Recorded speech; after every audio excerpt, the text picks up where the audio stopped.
1 ശമൂവേൽ 18-ാം അധ്യായം. അവൻ ശൗലിനോട് സംസാരിച്ചു തീർന്നപ്പോൾ യോനാഥാന്റെ മനസ്സ് ദാവീദിന്റെ മനസ്സിനോട് പറ്റിച്ചേർന്നു. യോനാഥാൻ അവനെ സ്വന്തം പ്രാണനെ പോലെ സ്നേഹിച്ചു. ശൗൽ അന്ന് അവനെ ചേർത്തുകൊണ്ടു അവന്റെ പിതൃഭവനത്തിലേക്ക് മടങ്ങിപ്പോകുവാൻ പിന്നെ അനുവദിച്ചതുമില്ല. യോനാഥാൻ ദാവീദിനെ സ്വന്തം പ്രാണനെ പോലെ സ്നേഹിക്കൊണ്ട് അവനുമായി സഖ്യത ചെയ്തു.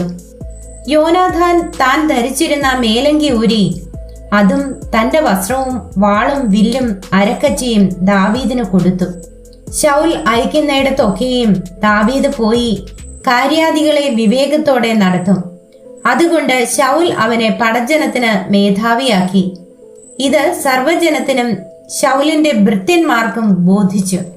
ദാവീദ് ഫെലിസ്തീനെ സംഹരിച്ച ശേഷം അവർ മടങ്ങി വരുമ്പോൾ ഇസ്രായേലി പട്ടണങ്ങളിൽ നിന്നൊക്കെയും സ്ത്രീകൾ പാടിയും നൃത്തം ചെയ്തും കൊണ്ട് തപ്പും തമ്പുരുവുമായി സന്തോഷത്തോടെ ശൗൽ രാജാവിനെ എതിരേറ്റ് ചെന്നു. സ്ത്രീകൾ വാദ്യഘോഷത്തോടെ ഗാനപ്രതിഗാനമായി ശൗൽ 1000 കൊന്നു, ദാവീദോ 10,000 എന്ന് പാടി. അപ്പോൾ ശൗൽ ഏറ്റവും കോപിച്ചു. ഈ വാക്ക് അവന് അനിഷ്ടമായി. അവർ ദാവീദിന് 10,000 കൊടുത്തു, എനിക്ക് 1000 മാത്രമേ തന്നുള്ളൂ. ഇനി രാജത്വമല്ലാതെ അവന് കിട്ടുവാൻ എന്തുള്ളൂ എന്ന് അവൻ പറഞ്ഞു. അന്നു മുതൽ ശൗലിന് ദാവീദിനോട് കണ്ണുകടി തുടങ്ങി. പിറ്റേന്നാൾ ദൈവത്തിന്റെ പക്കൽ നിന്നുള്ള ദുരാത്മാവ് ശൗലിന്മേൽ വന്നു. അവൻ അരമനയ്ക്കകത്ത് ഉറഞ്ഞു പറഞ്ഞു. ദാവീദോ പതിവ് പോലെ കിന്നരം വായിച്ചുകൊണ്ടിരുന്നു. ശൗലിന്റെ കയ്യിൽ ഒരു കുന്തമുണ്ടായിരുന്നു. ദാവീദിനെ ചുവരോട് ചേർത്ത് കുത്തുവാൻ വിചാരിച്ചുകൊണ്ട് ശൗൽ കുന്തം ചാട്ടി. എന്നാൽ ദാവീദ് 2 പ്രാവശ്യം അവന്റെ മുൻപിൽ നിന്ന് മാറിക്കളഞ്ഞു. യഹോവ ദാവീദിനോട് കൂടെ ഇരിക്കുകയും ശൗലിനെ വിട്ടുമാറുകയും ചെയ്തതുകൊണ്ട് ശൗൽ ദാവീദിനെ ഭയപ്പെട്ടു. അതുകൊണ്ട് ശൗൽ അവനെ തന്റെ അടുക്കൽ നിന്ന് മാറ്റി സഹസ്രാധിപനാക്കി. അങ്ങനെ അവൻ ജനത്തിന് നായകനായി പെരുമാറിപ്പോന്നു. ദാവീദ് തന്റെ എല്ലാ വഴികളിലും വിവേകത്തോടെ നടന്നു. യഹോവ അവനോട് കൂടെ ഉണ്ടായിരുന്നു. അവൻ ഏറ്റവും വിവേകത്തോടെ നടക്കുന്നു എന്ന് ശൗൽ കണ്ടിട്ട് അവങ്കൽ ആശങ്കിതനായി തീർന്നു. എന്നാൽ ദാവീദ് ഇസ്രായേലിനും യഹൂദായ്ക്കും നായകനായി പെരുമാറിയതുകൊണ്ട് അവരൊക്കെയും അവനെ സ്നേഹിച്ചു. അനന്തരം ശൗൽ ദാവീദിനോട്, എന്റെ മൂത്ത മകൾ മേരബുണ്ടല്ലോ, ഞാൻ അവളെ നിനക്ക് ഭാര്യയായി തരും. നീ ശൂരനായി എനിക്ക് വേണ്ടി യഹോവയുടെ യുദ്ധങ്ങൾ നടത്തിയാൽ മതി എന്ന് പറഞ്ഞു.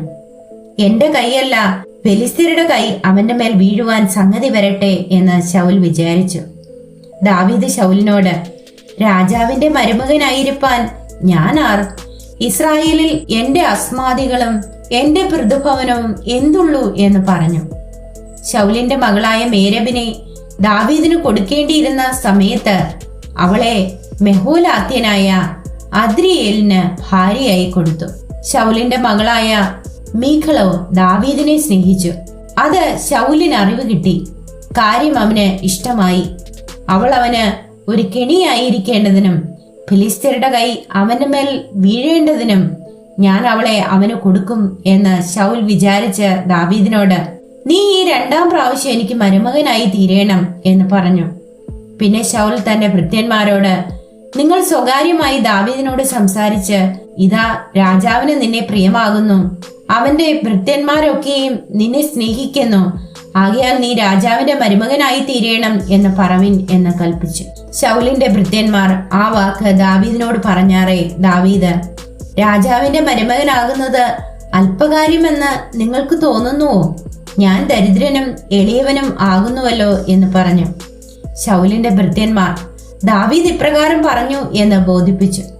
അതിന് ശൗൽ, രാജാവിന്റെ ശത്രുക്കൾക്ക് പ്രതികാരമാകുവാൻ തക്കവണ്ണം ഫെലിസ്ത്യരുടെ 100 അഗ്രചർമ്മമല്ലാതെ രാജാവ് യാതൊരു സ്ത്രീധനവും ആഗ്രഹിക്കുന്നില്ല എന്നിങ്ങനെ നിങ്ങൾ ദാവീദിനോട് പറയണം എന്ന് കൽപ്പിച്ചു. ഫെലിസ്ത്യരുടെ കയ്യാൽ ദാവീദിനെ വീഴുമാറാക്കണമെന്ന് ശൗൽ കരുതിയിരുന്നു.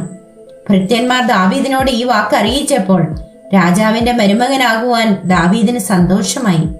അവധി കഴിയുന്നതിനു മുൻപേ ദാവീദും അവന്റെ ആളുകളും പുറപ്പെട്ടു ചെന്ന് ഫെലിസ്ത്യരിൽ 200 പേരെ കൊന്നു. അവരുടെ അഗ്രചർമ്മം കൊണ്ടുവന്ന് താൻ രാജാവിന്റെ മരുമകനാകേണ്ടതിന് രാജാവിന് എണ്ണം കൊടുത്തു.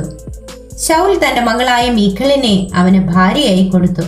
യഹോവ ദാവീദിനോട് കൂടെയുണ്ടെന്നും തന്റെ മകളായ മീഖൾ അവനെ സ്നേഹിച്ചു എന്നും ശൗൽ കണ്ടറിഞ്ഞപ്പോൾ ശൗൽ ദാവീദിനെ പിന്നെയും അധികം ഭയപ്പെട്ടു. ശൗൽ ദാവീദിന്റെ നിത്യശത്രുവായി തീർന്നു. എന്നാൽ ഫെലിസ്ത്യ പ്രഭുക്കന്മാർ യുദ്ധത്തിന് പുറപ്പെട്ടു.